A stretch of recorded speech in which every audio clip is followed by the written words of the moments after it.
Okay, hi everyone.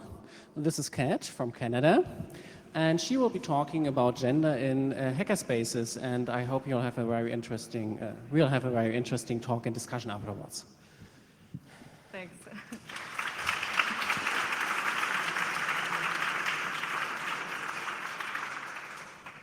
All right, how are you all doing today? Good. Thanks for the thumbs up. That's awesome. So yeah, I'm Kat Braybrook. I'm gonna force you guys to watch my slideshow, which has lots of really ridiculous internet images on it instead of regular images, because I don't know, I like weird slideshows. So basically, my background is that I'm finishing a Master's of Science right now in digital anthropology at UCL, University College London, in London, UK. And I'm also community coordinator for the OKFN. We're all here today because they're awesome and came to support me. And right there. And basically we support open knowledge, open access, and open data community projects as well, and coding projects. So basically, my main point here is I should probably say first where I'm coming from. This is one of my favorite internet images because it looks like it's from the movie Hackers from the 1990s, which I don't know if you guys have seen it, but it's epic, basically. Very non-illustrative of what regular hackers are like, but awesome. So I've always kind of thought of myself as a bit of a geek my whole life. I grew up reading sci-fi, and my dad had every single episode of Star Trek: The Next Generation filmed and cataloged on tape in his library. And when I was a teenager, I saw Hackers, the movie, and I think that really sort of awakened this latent desire in me to find the bizarre and odd in the internet. And ever since then, I've just been ultra weird, and my brain has been half virtual, I think, since that point. But what I've also always been really inspired by is things like Adbusters that are more culture jamming and activism focused publications and projects. So kind of when you combine those two, like the nerd and the sort of activist and political scientist in me, that's kind of how I got really into hackers and started to really admire a lot of the work they were doing. But then when I became older and became an academic, you'll notice I'm not a traditional academic at all, obviously, but the reason I decided to do a master's in this stuff is mostly because I read this study. It was a 2001 study done by Ghosh and a bunch of other people, and it said that in FLOSS subcultures, so free, Libre, open source software, only 1.5% of those communities were female. And there was another study in 2006 by a bunch of people, Krieger, Leach, a bunch of other dudes, which sort of augmented this first piece and looked at potential causes. And one of the main causes that they found was that a lot of women felt discriminated against and experienced overt sexism in these spaces. And I kind of felt, as a younger woman from a different generation, I'm millennial, so I'm 25, I engaged with the internet in a very different time and space than a lot of the women in these original studies. And as a result, I wanted to talk to other women of my age and see if their experiences have been different as coders and as hackers than the experiences of these earlier women. I sensed that they would be different, because for me, things have been very different. I've never experienced overt sexism in any of the techie-focused spaces I've been in. But I really wanted to hear from the mouths of other females what they thought.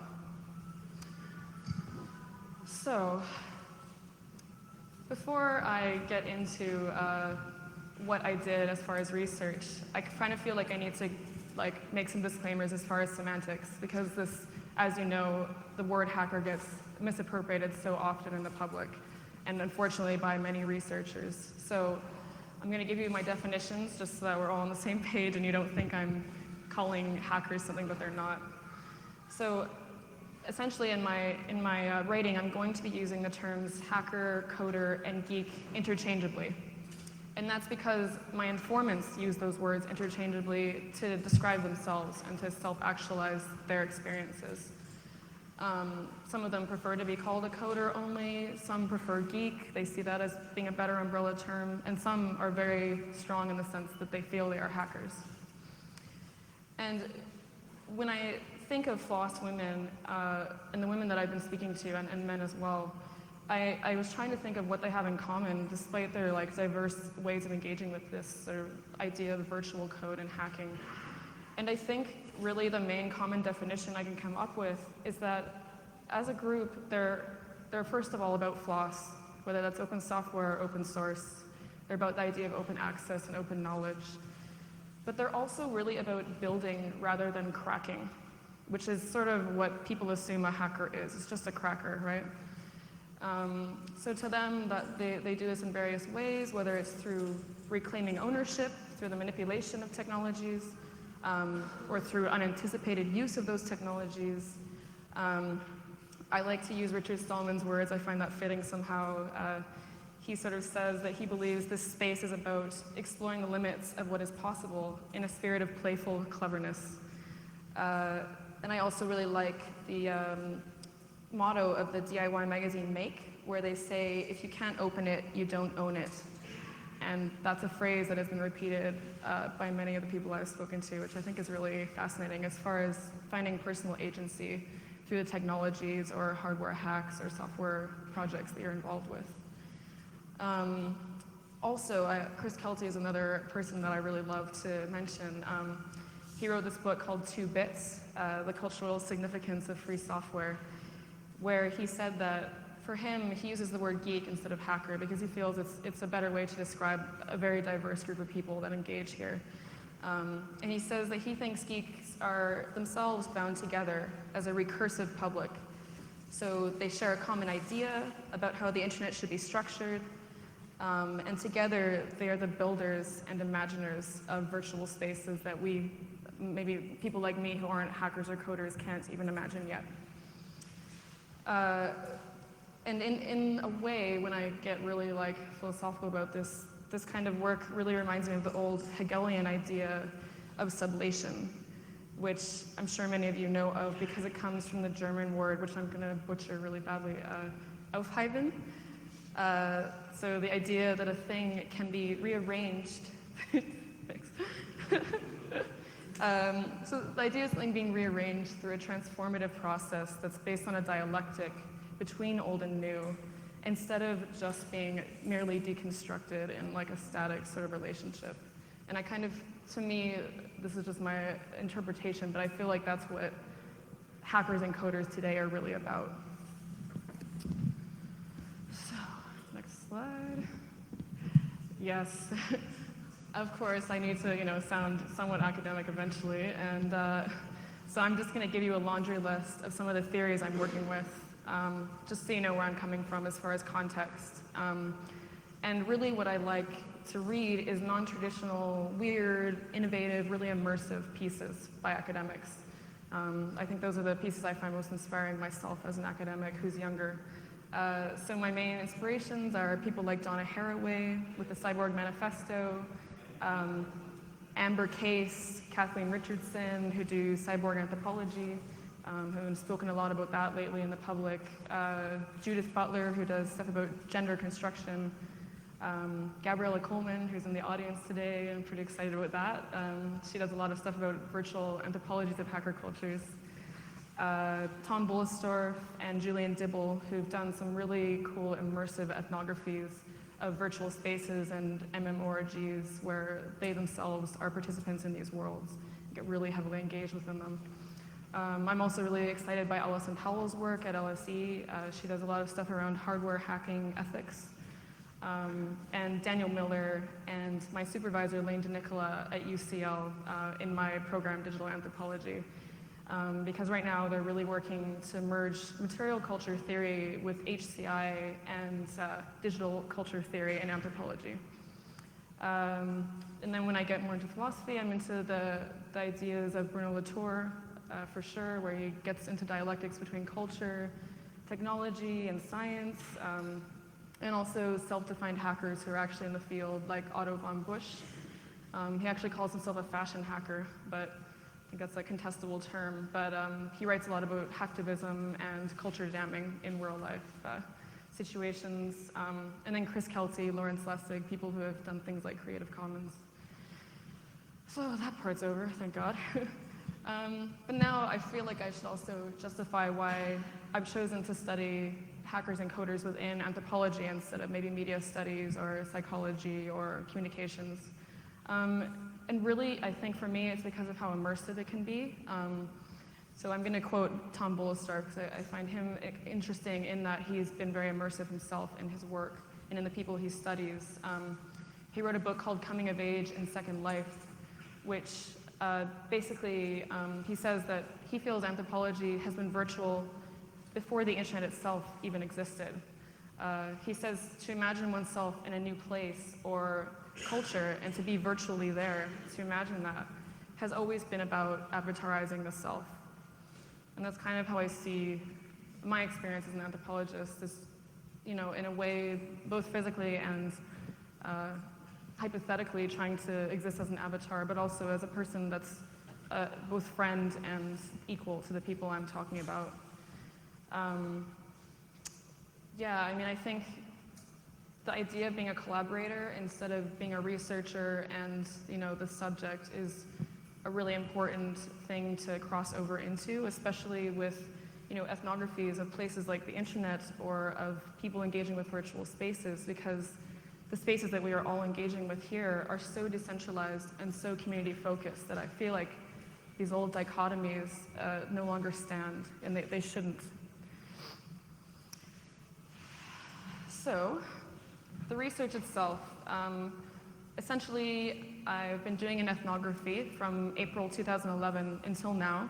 This is one of the last times that I'm actively going to call myself an anthropologist and write anything down, you know, to be used in my thesis. But pretty much I've been in London a lot and Berlin a lot as far as like IRL physicality.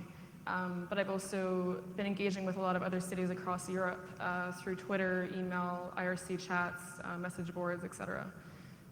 Which is why I've made this thing about more of a pan-European view than just London or just Berlin. And I've spoken to 30 informants.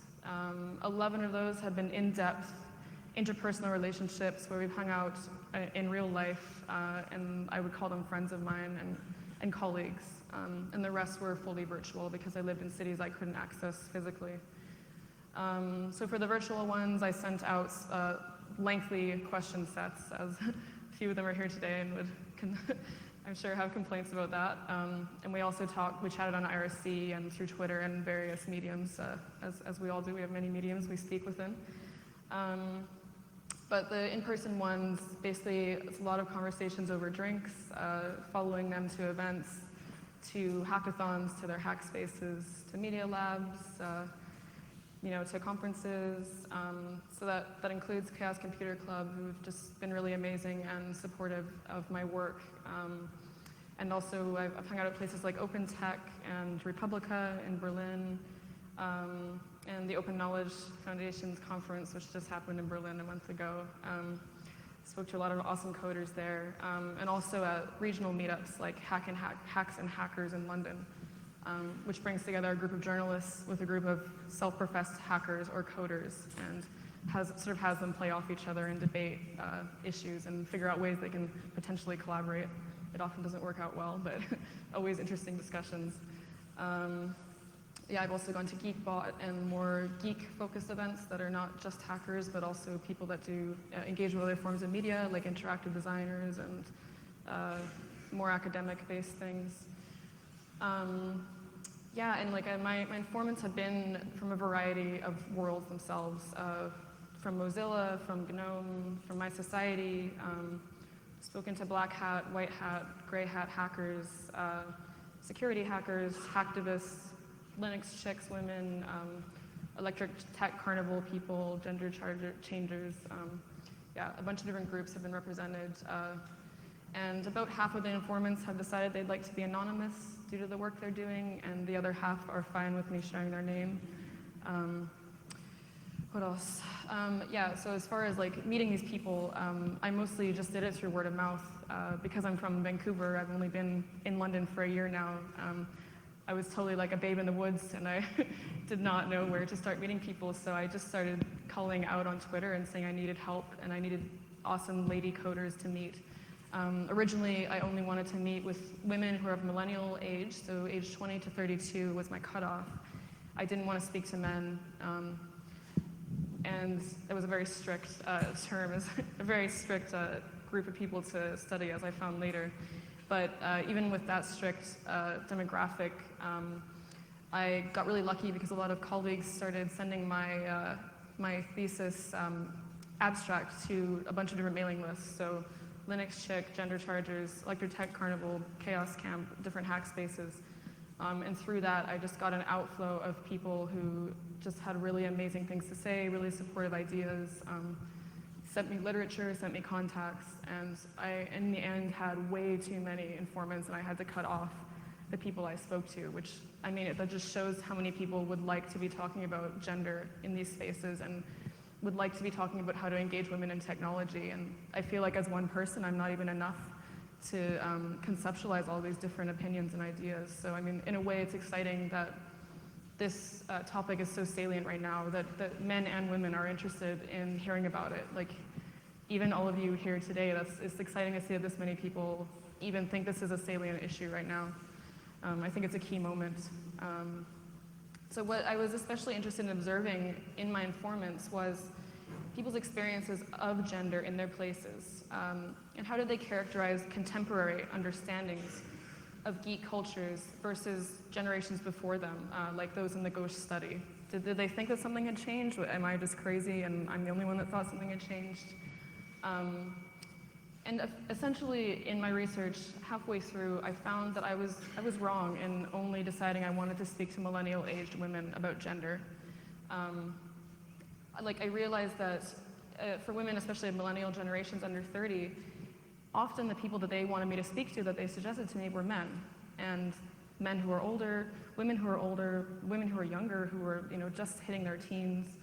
And I kind of realized through this that we're all really involved in gender play and in speaking about gender. And it's almost silly to just talk to one tiny demographic within that massive conversation that seems to never end. So halfway through, I started talking to men and to older women, and I think it really enriched my results to do so.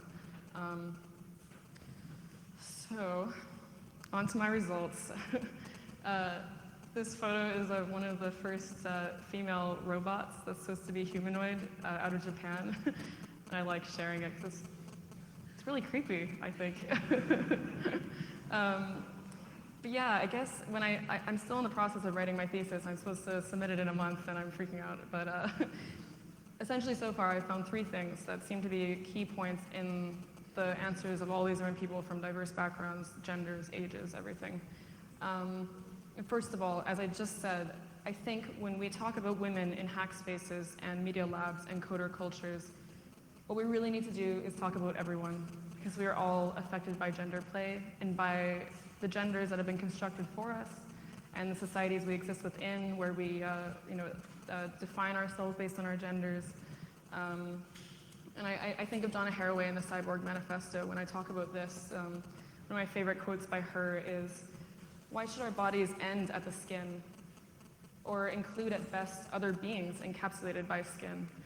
And at that sense, why should gender? I mean, I think at the risk of sounding overly post-structural, which I know is annoying, I think we really need to be ultra flexible as researchers when engaging with worlds that are both virtual and physical, because those worlds themselves are like always changing, and I think our constructions of gender are as well.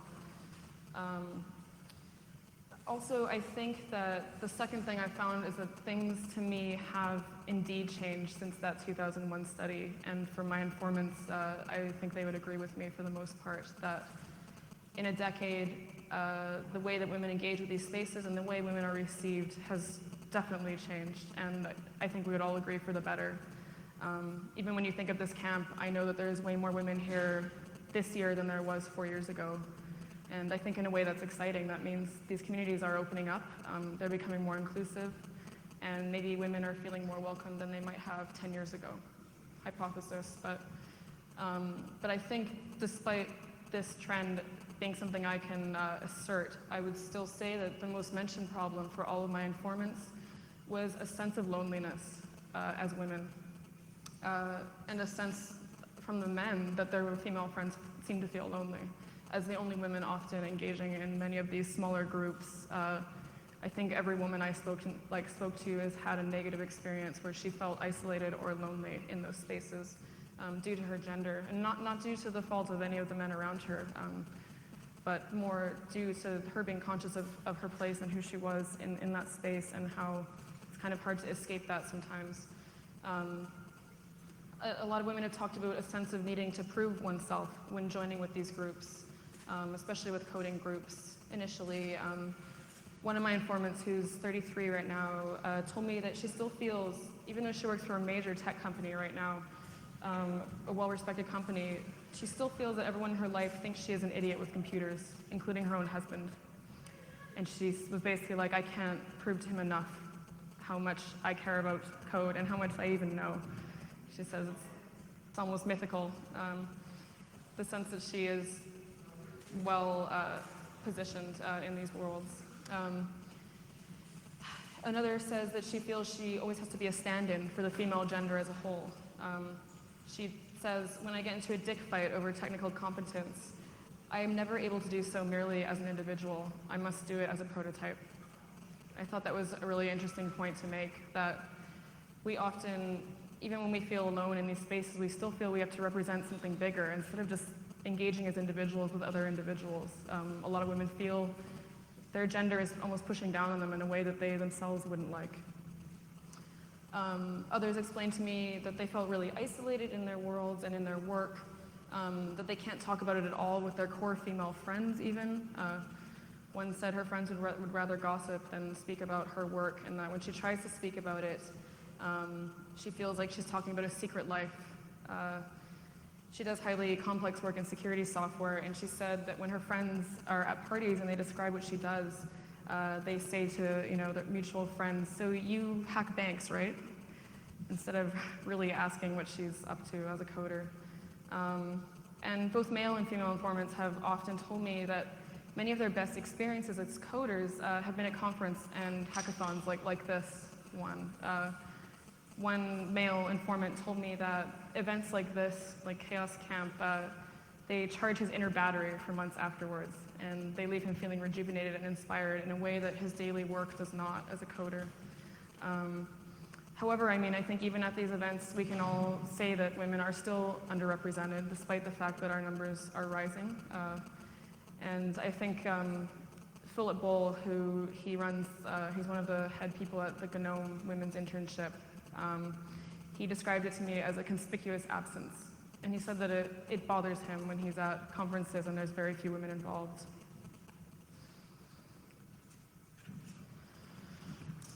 Okay.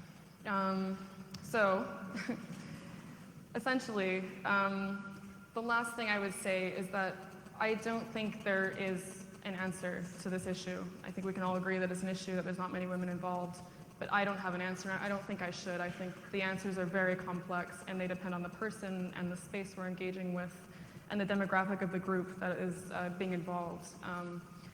But I think if we can all agree here that the female mind, at its root, has no less aptitude for machine-based understanding than a man's, and I hope we can all agree on that here, since we're all here. I think we'll still all argue about how to promote more female participation. All of the conversations I've had at this camp have been really enriching and intense, actually. I feel like men and women, all of us have different opinions on what should be done. We could argue about it for hours. So for some of my informants, at Rainy Cat, who's a hardware hacker in London, she does fashion-based hacking with Arduinos. She said that it was meeting her first Arduino that really changed things for her, and she says until she saw this Arduino, she always thought machines were hard, cold, boring. She always saw them as male, and for her, it was maybe making the machine a bit more gendered that changed her perception of machine learning itself. But for other women, since they've been young, they've been engaged with these spaces through siblings, through parents, through programming old computers in the 80s, when they first came out. And I think also, Mark, like an interesting point is that very few people have said that school inspired them. Often, by the time they got to university, they'd already been inspired and they went into computer science, but not one woman said that high school sort of awakened that first passion for technology within her. One woman said that secondary school in the UK did, but she said she felt it was only because she went to an all-female school, and that therefore she was at the top of her class amongst other females where they sort of collaboratively learned that knowledge. So I mean, I think there might be something to be said for a lack of inspiration in high schools for women. I don't know how that could be changed. I don't think that necessarily women-only spaces are the right answer, but there's definitely something wrong if our primary and high schools aren't engaging women in the same way they're engaging men with technology. So this is pretty much all that I wanted to say about this. I didn't really want this to just be about myself. Mostly, I'm really intrigued what you guys have to say. So what I'm going to do is force you guys to do something right now, which is kind of annoying, but I think it'll be interesting. So I'm going to ask you all to stand up right now. You won't have to move, just stand. Thanks. It's hard when you're on your computer, I know. Okay, everyone standing? Thank you. So, I have 4 things that I'm going to say, and what I want you to do is, if you've had first-hand experience with any of the things I'm about to describe, I just want you to sit down. Make sense? All right, so 1, if you've ever felt explicit or implicit sexism about your gender when engaging with technology, male or female, bigendered, whether it's at a conference, at a hack space, at a workplace, even in your home, if you felt explicit or even implicit, non-obvious sexism. Take a seat.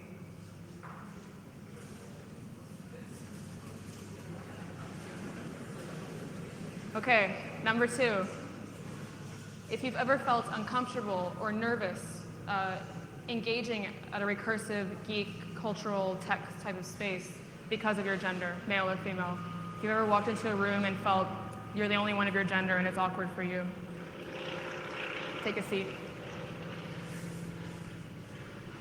Okay. You want me to say it again? Okay. Sure. If you've ever felt uncomfortable or nervous engaging with a tech or geek space because of your gender.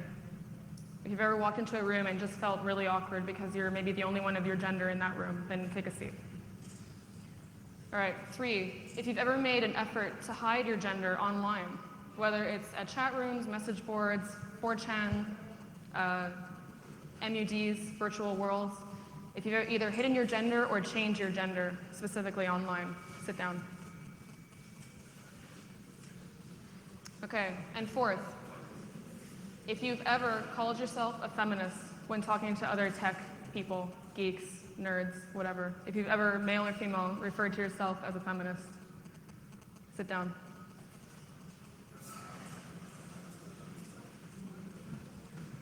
Thank you. So what I'd be interested in now is for those who are still standing, now I'm opening up to you. I don't want to speak anymore. I think I've said enough. I would really be interested to understand why, in your experience, you feel that you've never had any of these feelings.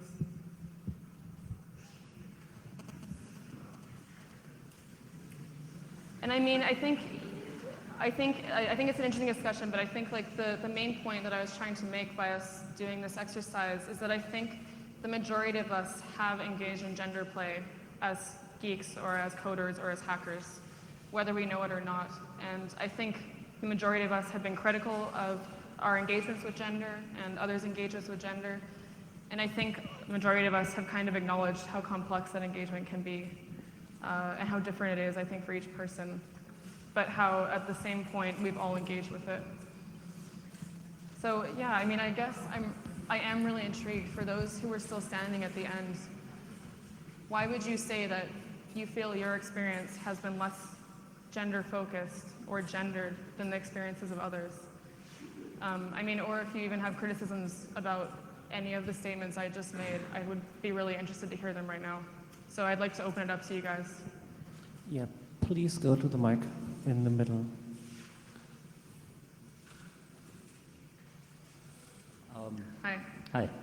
I'm not completely positive because I haven't given a lot of thought about it, but it could be the set of expectations that I have when I go to someplace. I guess when I'm going to a conference, whether I'm participating as just going in and enjoying it or going to participate and share my own knowledge, I'm not seeing who is saying the idea. Like, I forget names very, very quickly. Almost immediately when I meet someone, I just don't keep track of their name. But what I do remember is what they said. And when people are like, oh, where's that? Well, talk to the person who really likes apple pie, I think. Like I only construct the image of a person based on what they're saying. So I think in that respect, maybe I'm not reading as much body language that is indicating some sort of preference to listen to one gender on a topic, whether it's authoritative or not, or another gender. Maybe it's I'm just missing that, but yeah, I just don't expect there to be any difference between at least physical difference, like wherever the thoughts are coming from, is what the most important thing is. And that's why face-to-face or online, I don't see it as much different discussion. But that's from, I'm sure I could spend days thinking more about how other ways that it hasn't affected me. Okay, thank you.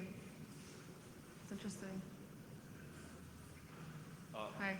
Hi, my name is Far. I've been on the periphery of the NIM Wars, which has been going around for a week or two. For those that maybe have not heard about it, Google Plus forces you to use your real name, and only exactly your real name, and there's a lot of wonky stuff going around. I'm just wondering, in your research and your professional opinion, does using a pseudonym or anonymity change a lot of these dynamics? Does it alter people's expectations or how much pressure they feel to live up to certain stereotypes? Yeah, I mean, I think I can only speak for the informants I've spoken to and not for the experience of all women or men for that matter. But I think for those I've spoken to, when they are online just dealing with code, with other people who are dealing with code, they have felt post-gendered. And for a lot of them, it has felt empowering to not be judged first and foremost based on their gender, but rather their aptitude with the code. And they find that both simplifies things and for them is maybe an empowering experience. I haven't really spoken to anyone who's said that experience is disempowering to be, in a way, post-gender online. And I think that's where it gets really interesting, and that's where myself, I need to read more to understand the possible ramifications or possibilities there. But I definitely think that in the last 10 years, it's become more and more easy for us to engage anonymously online, and therefore it's allowed many of us to disengage from our gender by engaging with anonymous spaces. Yeah, I think that's a really interesting point. Hi. I made some very interesting experience when I do my STEM presentations. Was? Muss ich hören, oder? Ich muss not. Okay, so I made some very interesting experiences when I give my STEM presentations. I do them before mixed classes, and I do them before, and I once did them before female class only. And what I realized is that when I asked the guys or the audience to play with my moon rovers, then the girls are always, standing shy and don't dare to do anything, and I kind of have to say, hey, come on, you get you over here and play with it. And then I once did this presentation with just females only, and it was very exciting because it was the same as the guys when we do mixed presentations. They just came to me and they wanted to play with the moon rover as well. And this is just something that I realized that, when they may get, I don't know,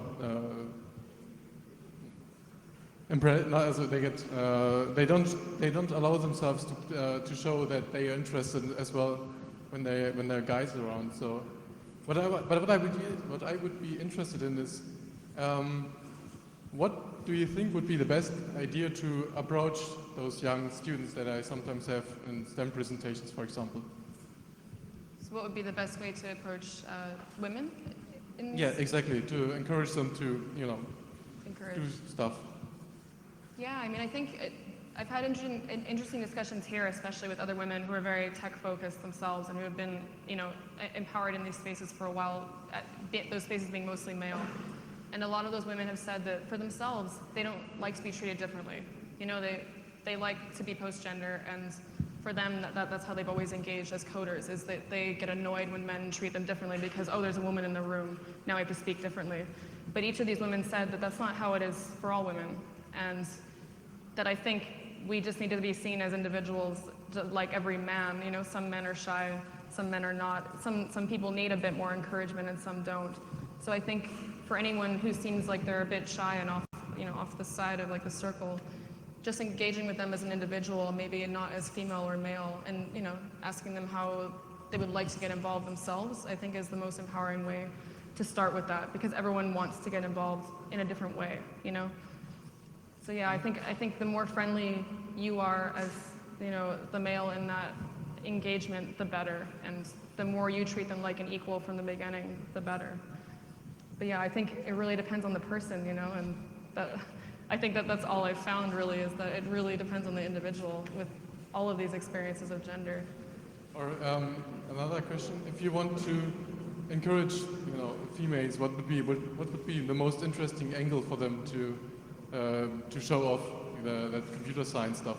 Show off the creativity, the social part in it, or show the hard tech stuff, like lasers.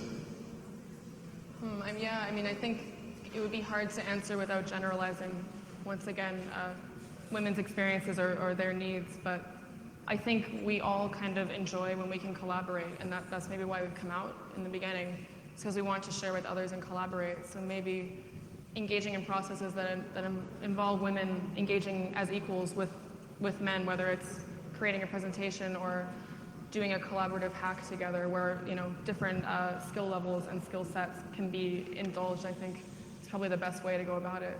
Yeah. Okay, thanks. Yeah, thank you. It's getting a little bit noisy in here, so please, if you want to have a private conversation, take it outside quietly. If you want to join our conversation, please queue up at the microphone. Hi. Hi.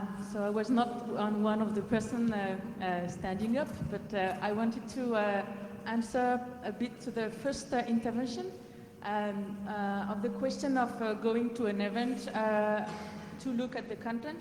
And I really understand this interest, but I think I don't know if it's as a feminist or for which reason, but I also became interested in the process and structures. And I think one of the reason, one of the ways to look at the imbalance between the women and men may be more regard as a process question. And I think this is very linked to the idea that we are talking of open process or open technology. If they are open, if we look also at the process, the question could be why some people are not contributing. Mm-hmm. And for me, feminism is a kind of looking at society as a way. You could look at sexism as a kind of racism, mm-hmm. And if you look at the result, you won't see what is happening. But I have the feeling that what we are talking here is not only a question of typical sexism, but I think it's more looking at what are the kind of process in between us and in between the larger society, which is possibly excluding women or like this. Yeah.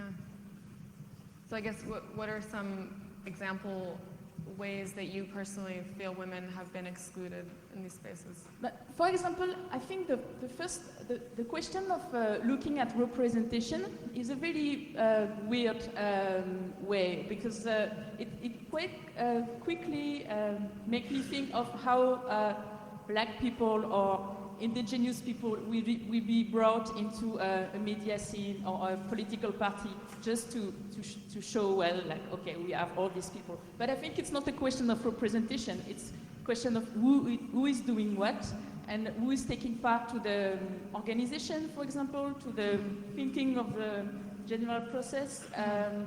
And it's another question is how newbies or women are involved in learning, and sometimes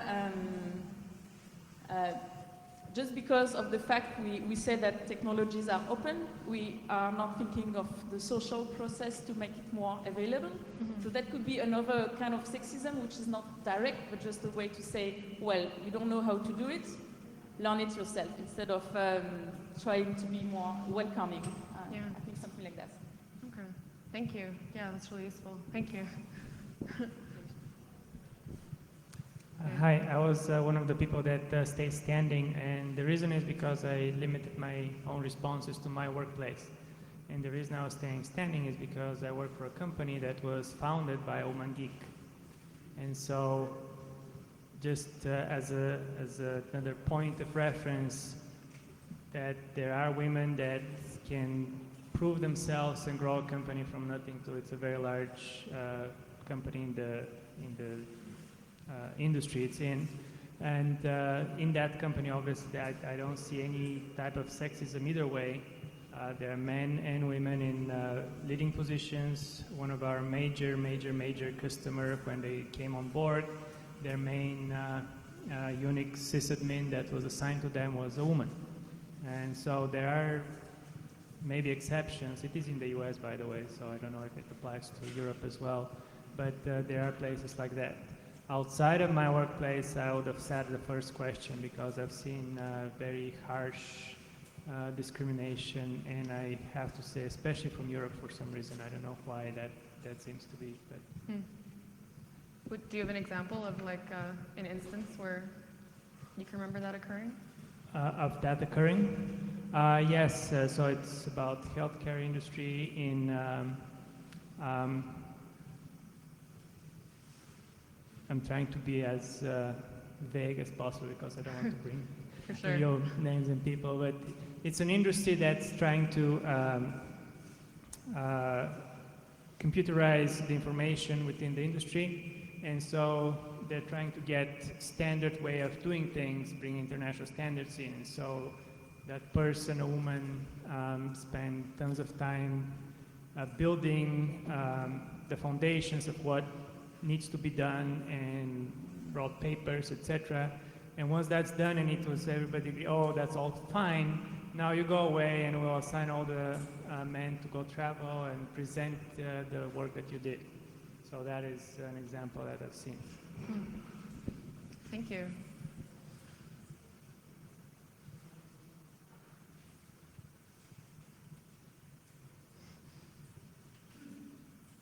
Hi. Hi, I want to make you a question. I want to know what's your opinion about what makes a person a geek? Not what is it a geek, but when I was little, I knew I was different from other girls. I prefer to read science fiction instead of playing with them because they were boring and. And I feel weird, I feel different, and I felt alone. But I was the only geek in my class, and there wasn't male geeks neither. And later, with the years, some of that people started develop interest for these kind of things. But I don't know. You think a geek it's made? Or you develop that, and you think we are less female geeks because of the culture, or because we really, if a geek is born, if a geek really think that way and like that things because he is like that, maybe it's normal that there are less female geeks, but or it's really the culture. That's an interesting question, and I think that's one that I mean, I would say every anthropologist probably would disagree on and have a different answer for. But I mean, I think for myself only, I personally have seen that many of our aptitudes have been socially constructed and socialized in many ways that, I mean, I think things can go scarily essentialist if we say that women have less aptitude or are less interested in machines or in technology or in geek-based ideas than men. I think so much of it is what has been supported, like what kind of activities have been supported in us since we were young, you know, and what kind of ways we felt empowered and engaged, what communities we've tapped into throughout our lives where we felt the most welcome. I think some people, you know, yes, some people say they're naturally better at math than others. Some have natural gifts. But I think as far as something that we have a passion for, that's very different, and that's very much based on whether that passion has been both instilled in us and supported within us. You know, like I'm not good at programming. I'm a web designer, but I would say I have a passion for hardware hacking. And I am drawn to it, and I go to classes for it, and I'm really excited by that world. And it's not because I'm good at it. I have no aptitude, really. It's just because I felt from the beginning very empowered in that world and very excited by it, and yeah, it felt welcoming. So I think a lot of the reasons we engage as geeks and decide to self-actualize ourselves that way is more based on our culture and our sociality rather than natural aptitude. But I would say that's just an opinion I have, and I think there's many who would disagree with me on that point. But yeah, thank you for your insight. That's really interesting. Cell phone, can you? Yeah, sure. You have 15 minutes left. Okay. Hi.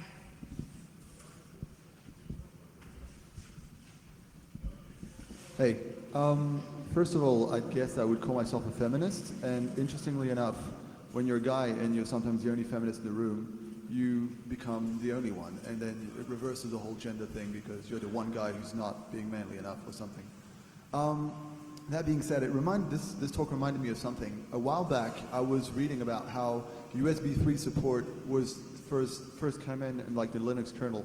So I was like, yay, Linux gets it first. And then I saw, a girl did it, and I was really happy. I thought, this is really cool. And then I caught myself and thought, well, no, I shouldn't care that it's a girl. How does it matter? And at the same time, I thought, well, no, it is cool that it's a girl because it gives more power to the idea that, well, look, girls can do it too. So it left me feeling conflicted. How should I feel about it? Should I feel proud that it's a girl and that's great? Or should I just not care because the point at the end of the day is that who cares if it's a guy or girl who did it? So that's how it made me feel. So. Yeah, I think it's really hard for a lot of men who self-actualize or who are, you know, brave enough maybe to say that they are feminists. I think it's a really difficult engagement with other men, and it's really easy to maybe be mocked or to get into like serious arguments about it as a man from what I've heard. And I think even by going to talks like this and being there and supporting your female colleagues by just carrying in these kinds of dialogues is really important as a man, and I commend you for being here. I mean, I commend everyone for being here, for even listening to this kind of talk. I think that's really, it's really important and exciting to see just as many men as women who are interested in talking about gender and maybe how to bring more women into these spaces.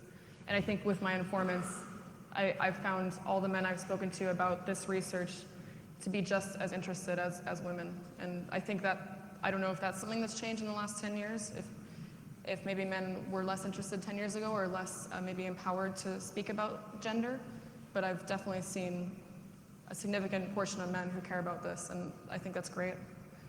Yeah, thank you. It's quite a minor point, but I thought it was one worth making nonetheless. Earlier in your speech, you mentioned that you didn't think secondary schools were engaging women in this. Sorry, is that better? You mentioned earlier in your speech that in secondary schools you didn't think women were being engaged in the same way as men in technology. Just as an anecdotal point, amongst me and my male friends, I think that we had the same experience. So our interest in the area came entirely from outside of the school arena. And I can't think of anyone I know personally, this is anecdotally obviously, I can't think of anyone I know personally that was influenced into that through school, male or female. Right. So would you say that it's almost better to get this kind of feel this kind of passion outside of school, like more as a recursive subculture in a way? Well, from my experience, that's probably the only way that it seems to happen. Yeah. Other people may have different experiences of learning out of school, but I haven't. Yeah. Thank you. Hi. I was. When I first came to this space, I've got to admit I was expecting it to be a lot more difficult than it was. And it's interesting that the earlier studies did show that that was an experience people felt they had. I was wondering whether there were studies in Europe or North America and whether there's any difference still in the hacker subcultures, or is it, this much like it is everywhere, that it's quite welcoming. But still, when I tell people I've been to an event like this, outside this culture, most people still assume it will have been difficult for me, that those problems are still around. Right. So I'm wondering how much of that is a barrier to women entering, that there's still this strong perception of it. The other thing I just wanted to ask was a question. When you talk, I'm not very clear on the anthropological terms, when you talk about a recursive culture or a subculture, what does that mean? Yeah, I should have defined that. I apologize. My bad. I would just say that myself, as an anthropologist, I tried to. So the idea of an ethnography, doing an anthropological ethnography, is that as the researcher, you yourself engage with the spaces that you're studying. So, you're supposed to interview people and hang out at their houses or in their cultures as much as you can, so that you get a full experience of maybe what it might be like to be one of these people in whatever thing you're studying. And therefore you can't speak for them, but you can maybe understand their world and their worldview in a more comprehensive way than perhaps other fields might offer, as far as like the research methodology involved. So when I say that I am into extra immersive ethnographies, I would just identify that as me, myself, in a way becoming a subject along with my subjects by engaging with them as friends and as equals, and also as a woman who's a geek in geek spaces. Therefore, I'm not a total outsider like many anthropologists would be, a full outsider, in these spaces, and themselves would not self-identify within these spaces. Whereas I myself, I came to this camp because I really wanted to, I wanted to learn Arduino stuff. So engaging with those spaces, I'm almost writing about myself as well.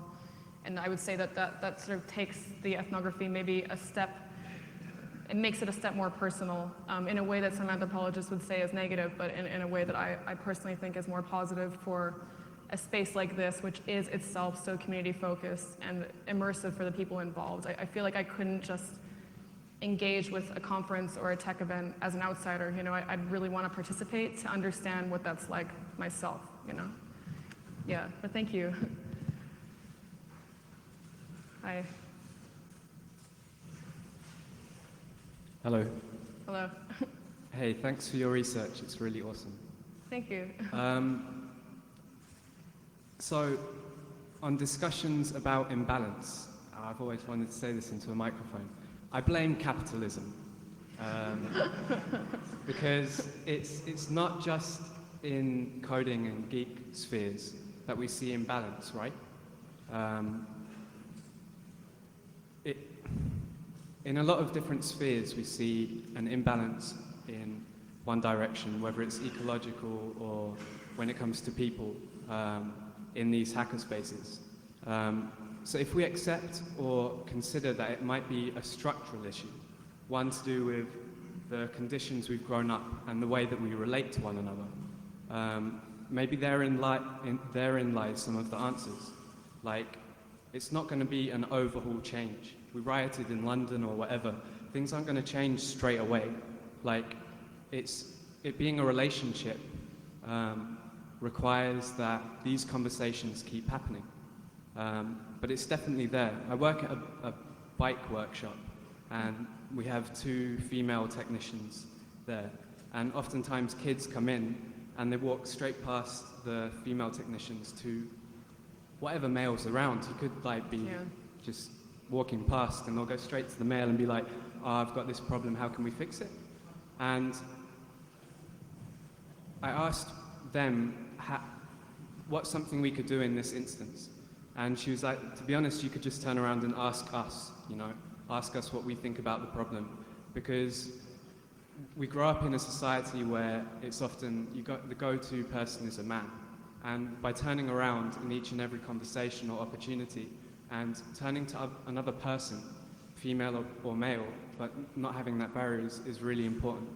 Mm-hmm. Yeah, so if it's a structural problem, it's conversation by conversation. We just need to change our behavior. And we have to accept that we're sexist. We've grown up in a sexist society, right? We're not free of society. Therefore, I've got these sexist overtones. It's not an individual problem we have, it's a structural one. I'm reading a book called The Delusion of Gender, and there's a story of a woman coder who went through a lot of the problems that you're talking about, and she went through a sex change. And the next week, comments by co-workers went something along the line of, geez, that woman's brother's way better, his code's way better, nothing had changed other than like the physical appearance. So sorry for rambling, but I think the conversations that we're having are really good, and it's going to come like a step at a time. It's not like you riot and then suddenly you live in utopia. So first and foremost, we have to agree that it's important that we have the equality. Yeah, no, I fully agree. I think a lot of the answers here are comprehensive and very complex in the various ways that these things need to be addressed. Much like the London riots, there isn't one answer or one thing that's going to change out of them. And I think in a way you're right to mention capitalism as something that is both insidious and affects us at every level of our culture and our understandings of culture. We can't escape what we've been raised within, but I think, as you said, just by engaging in minuscule conversations with others, we're making progress each time. Like each time we talk to someone about gender or about the London riots or whatever, I think for myself, I always feel a bit more excited and empowered, and I feel like the world is changing in front of me with each conversation I have. So I think to me that's one of the main ways we can feel empowered and feel agency as people engaging in this world that is changing very rapidly, as we all know. So thank you. It's really interesting.